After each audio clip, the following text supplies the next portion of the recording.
নমস্কার। রবিবারে একটু জমজমাট খাওয়া দাওয়া না হলে হয় না, তো আমরা বিরিয়ানি বানিয়েছিলাম আজ রাত, আমি সেদিন দুপুরে লাঞ্চের জন্য। তো এখানে আমি গোটা গরম মশলা, তার সঙ্গে শুকনো লঙ্কা তেজপাতা দিয়ে একটু ভাজা ভাজা করে নিয়েছিলাম। আর এদিকে আলু কেটে নিয়েছিলাম, এখানে রসুন আর আদাও নিয়ে নিয়েছিলাম, এখানে পেঁয়াজটা ঝুরি করে নিয়েছিলাম।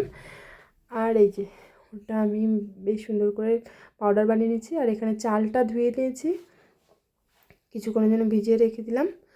এখানে তেলে আমি প্রথমে বেরেস্তা ভেজে নেব, বেরেস্তা ভেজে রেখে দেব।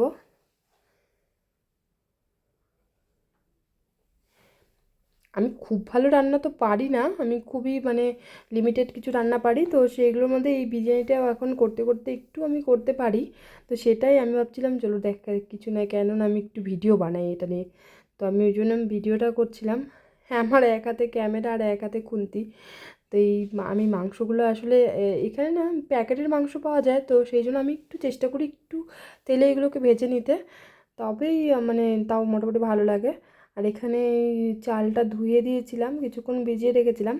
তো ভেজানোর পরে এখানে গোটা গরম মশলা, লবণ আর দিচ্ছি তেল, দিয়ে আমি এটাকে ফুটিয়ে নেব চালটাকে। আর এখানে মাংসটাকে আমি ভেজে একটু নামিয়ে নিয়েছি, নামিয়ে তারপরে ওই দই, লবণ, হলুদ আর আদা রসুন লঙ্কা পেস্ট আর ওই মশলাটা, ভাজা মশলাটা, ওটা দিয়ে একটু ম্যারিনেট করে রেখে দিলাম। আর এদিকে আমি একটু সামান্য পেঁয়াজ ছিল, সেইটাকে আমি এখানে একটু দিয়ে দিয়েছি, দিয়ে এই মাংসটাকে আমি দিয়ে দিচ্ছি। এটাকে নাড়াচাড়া করে ঢেকে দেবো, এটা ঢেকে ঢেকেই হতে দেবো, এটার মধ্যে কোনো এক্সট্রা জল দেবো না। এই দেখুন এই জলটা যেটা বেরিয়েছে এটা কিন্তু মাংস থেকেই বেরিয়েছিল।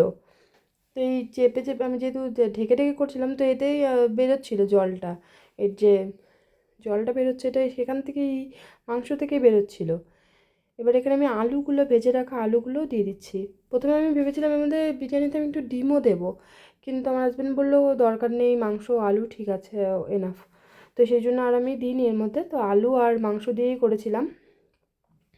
তো এই দেখুন এখানে আমি ঢেকে ঢেকে মাংসটাকে হতে দেবো সুন্দরভাবে।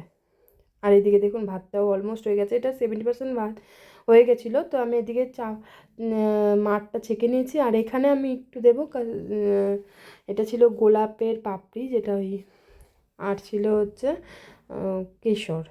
তো ওটাকে আমি সাইড করে রেখে দিলাম বের করে। আর এখানে আমি মাংসটাকে বেশ সুন্দর করে কষাচ্ছি, নাড়ছি, ঢাকছি এরকমভাবে। আমার আলুটাকে দেখছিলাম যে আলুটা সেদ্ধ হয়েছে কিনা, আলুটা বেশ সুন্দর সেদ্ধ হয়েছিল, ভীষণ ভালো হয়েছিল সত্যি বলতে। এখানে আমি একটু বিরিয়ানি মশলাও অ্যাড করে দিলাম, দিয়ে তারপরে আবার নাড়াচাড়া করে দিলাম। এই এই দেখুন কি সুন্দর তেল ছেড়ে গেছে।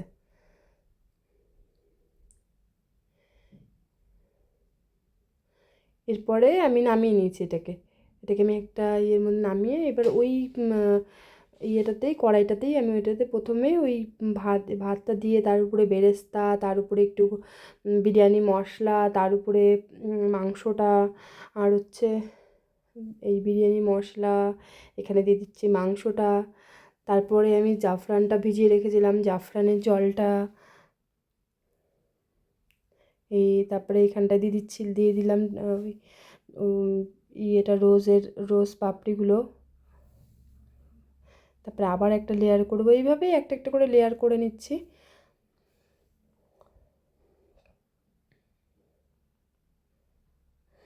আমি হাত দিয়েও করেছি, আগে কিন্তু আমি পারতাম না, আগে আমার খুব আমার গরমে ভয় ছিল। এখন আমি বেশ পারি, আমি বেশ দেখি, আমি বেশ গরম টরম আমার এখন আর অতটাও ফিল করতে পারি না এই গরম, আমি বেশ সুন্দর হাত টাত দিয়ে করতে পারি। গরম ভাতটাই আমি হাত দিয়ে চেপে চেপে এটাকে বসিয়ে দিয়েছিলাম। তারপরে এখানে একটু সামান্য ওপরে ধনেপাতা দিয়ে আমি এখানে ফয়েল পেপার দিয়ে এটাকে ঢেকে দিচ্ছি। এই দেখুন ঢেকে দিচ্ছি, হয়ে গেছে। ততক্ষণ আমি স্নান টান করে চলে এসেছি, এটাকে আমি একটু সময় দমে রেখেছিলাম, একদম সিমে করে দমে রেখে দিয়ে আমি স্নান টান করে পুজো টুজো দিয়ে চলে এসেছি। এসে এই এখন আমার মেয়ের খুব খিদে পেয়ে গেছিলো, আমার মেয়ে বারবার পেছন থেকে বলছিল। তো এখানে আমি তাড়াতাড়ি করে এটাকে দেখলাম হয়ে গেছে, তো এটাকে আমি গ্যাস ট্যাস বন্ধ টন্ধ করে দিয়ে এটাকে আমি নামিয়ে নিয়েছিলাম। খুব বেশিক্ষণ রাখিনি, ওই সিমে করে আমি 5-7 মিনিট রেখেছিলাম, খুব বেশি হলে, কেন এটা যেহেতু এটা ইলেকট্রিক গ্যাস, তো এটা ওভেনটা না গরম থাকে, তো আমি খুব 5-7 মিনিটই রেখেছিলাম সম্ভবত, একদম সিমে করেই রেখেছিলাম। তারপরে এই যে আমি প্লেট বেড়ে দিচ্ছি, বেড়ে নিচ্ছিলাম আমাদের লাঞ্চ। তো এই যে দেখুন, একটা প্লেট ফার্স্টে বেড়ে আপনাদের দেখাচ্ছিলাম যে ভাতটা প্রচণ্ড ঝরঝরে হয়েছিল, আর এখানে বেশ সুন্দর মাংসগুলো আমার সেদ্ধ হয়েছিল, খুব ভালো হয়েছিল, মানে ওভারঅল স্মেল, লুকস আমি জানি না কতটা ভালো হয়েছে দেখতে, বাট স্মেল আর taste it was nice, nicely cooked. এখানে দিয়ে দিচ্ছিলাম প্লেটে লেবু, আর এখানে গোল গোল করে পেঁয়াজ কেটে নিয়েছি। এইভাবে আমি আমাদের প্লেটগুলো বেড়ে নিচ্ছি, আমরা 3জন, আমার হাজব্যান্ড, আমি আর আমার মেয়ের 3জনের 3টা প্লেট আমি বেড়ে নিয়েছি। এই যে আমরা খেতেও বসে গেছি এখন। এই যে